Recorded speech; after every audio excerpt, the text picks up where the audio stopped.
Hey there, this is Mike with the Drone Passport channel. Thank you very much for joining me for this video presentation. As always, I truly appreciate you taking time to be able to join me. The other day, I received an update in one of my various feeds that I get regarding all types of information, and I saw something that said, 2 drones approved by the FCC. And I'm thinking, really? What possibly can this be? Well, I dug into it. Turned out it wasn't consumer drones, it was industrial drones. And one of the stories had mentioned that 17 drones have been approved by the FCC since March of this year. So I decided to dig and look into what these 17 drones consist of. And I thought I would share that with you all with this presentation titled Cleared for Takeoff. And there's a question that we all keep asking. Is my drone going to be bricked? Again, the answer is no, it's not. Is DJI coming back? We all know that's not likely anytime soon. But while we've been focusing on this issue, and primarily with the SkyRover and their pending death sentence, there is a quieter story that's been unfolding, and that's the list of drones that have actually received US government approval. Now, let's make sure this is clear. No consumer camera drones have made this list, but something has. 17 platforms to be exact. And when you look to see exactly what they are, you get a genuinely fascinating map of where trusted drone technology is heading. So for a moment, we'll forget about our squabbles regarding the SkyRover and whether or not it's going to be banned for sale and all the other issues that have been going on. And we're going to focus on the 17 that are in. So there is a path to get a green light for approval, and that is called conditional approval. A manufacturer submits its platform, it goes through a national security review, and if it clears, then that drone is cleared for the US market. Here's why that path even exists. Under the FCC's covered list rules, new foreign-made drones can no longer get automatic equipment authorization. A maker can't just file a standard FCC ID and start selling. Instead, they have to apply for a conditional approval or exemption, and that runs through an interagency review coordinated with the Department of Defense and the Department of Homeland Security. This is not just clearing this bar isn't just paperwork, it's national security vetting, allegedly. Now, there are 17 platforms that have gone through this process, and here's the part that really matters. As of late July, these approvals no longer expire at the end of the year. They have become long-term framework. So this isn't a temporary list. It's a foundation of the trusted US drone market moving forward. So what type of drone gets this green light? Turns out it's not the ones that we fly on Saturday afternoons. It's not the ones that we take on our vacations with us. Nope. These are drones that do serious work, and we're going to group them by various categories. Let's start first with agriculture. This is the largest group, with 4 of the 17 specifically for agriculture. These are spray drones, and they are serious machines. First one is Series Air Black Betty Bam-A-Lam, and that is a 40-gallon giant with coaxial dual rotors built in Vermont. ABZ Innovation brings the L10 and L30, whose controlled droplet spraying cuts water use by around 90%. Avalon Aerial's Z series scales across farm sizes, And Exceedy's brand new Air CX rounds out as an American-made agricultural drone platform. 4 drones quietly making farming more precise and less wasteful. Let's move on to group 2, which is public safety and emergency response. Flock Safety's Alpha is a drone as first responder system. It launches from a dock and gets eyes over an incident in about 86 seconds. Real-Time's robotics Hera and Vega are tactical platforms, backpack portable, carrying up to 4 payloads at once. SciFly's Q12 recently set a Guinness endurance record, 3 hours and 11 minutes in the air. Now, imagine this. What if we had drones on the consumer and hobbyist side that had a battery life of 3 hours and 11 minutes? We would never land, or at least for a long, long time. And then there's the final one in this category, and that's Parallel Flight's Firefly.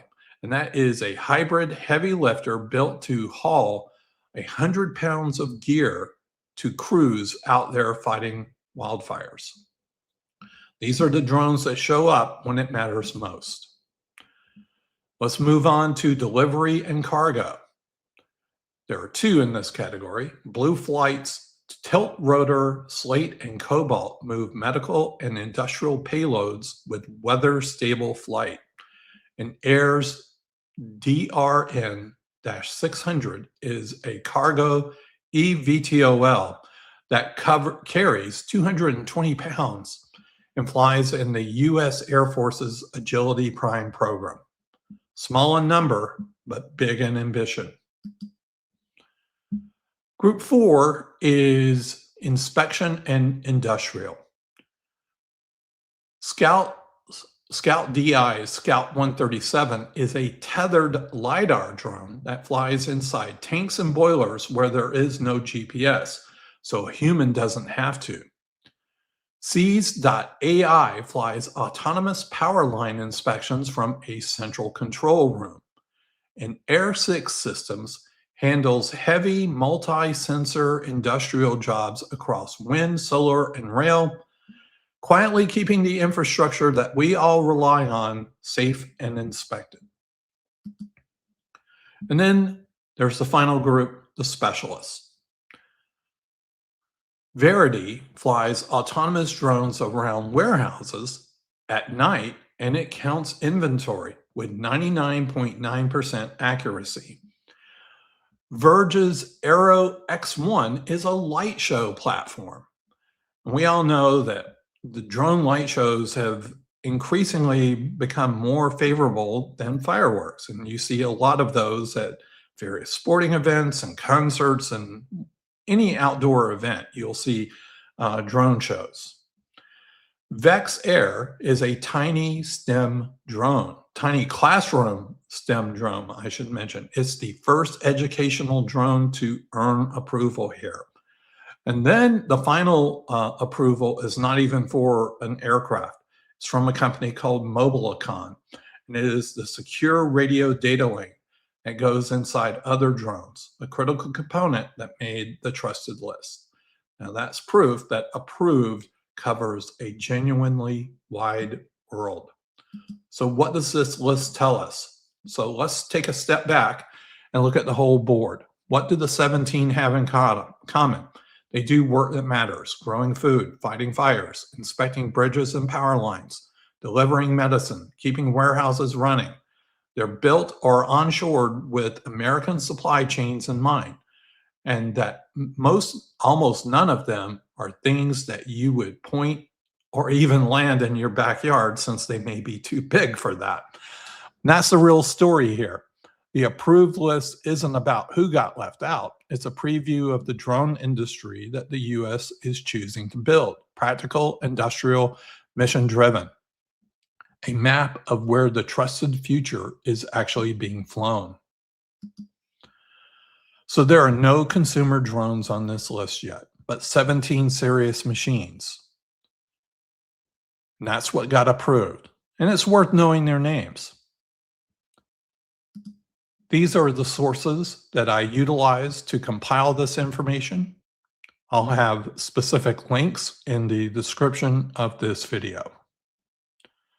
So, no consumer drones on this list. These are all industrial drones. Where do we stand with consumer drones? Well, that's the big question. And I cannot find anywhere where anything has been vetted through the Department of Defense and Homeland Security and made it to the FCC. And honestly, foreign drones that fall on the covered list are not even making it through. I know there have been a lot of people wondering about the Potensic Atom 3 and it getting approval. Well, it may be dead on arrival, and we'll see what happens. But right now, there are no consumer drones on this list. Allegedly, they are coming, but proof remains to be seen. But I hope you have found this video presentation to be informative.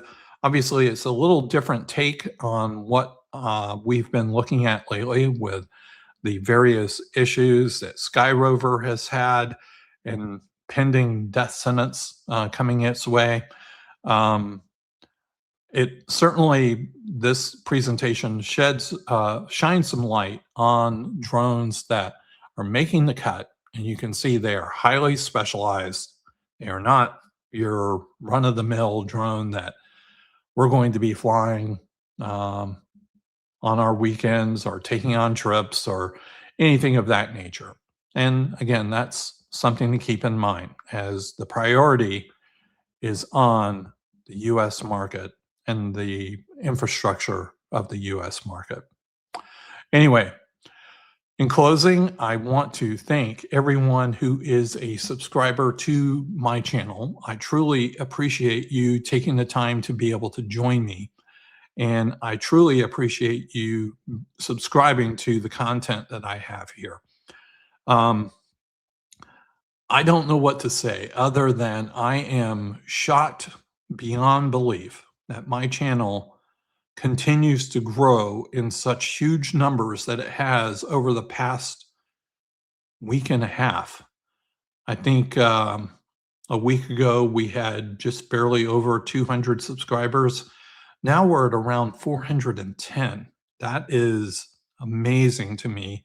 And I truly appreciate those of you who have chosen to subscribe, that like my content and like being a part of this. And I cannot thank you enough. We're continuing to grow, and certainly I am encouraged by the comments that I received from you all on the various videos that I posted. So thank you all so much. If you are not already a subscriber, I invite you to join me. This channel is a mixture of news such as this and also the real fun of drones, and that is actually flying them. I'd much rather fly a drone than talk about them. And that is so far more appealing to me, and I'm sure it is to you as well. And finally, in closing, if you could give me a thumbs up, that would be most appreciated as well. All right. Well, this is Mike with the Drone Passport channel. I truly appreciate your time, as always. Thank you, and bye for now.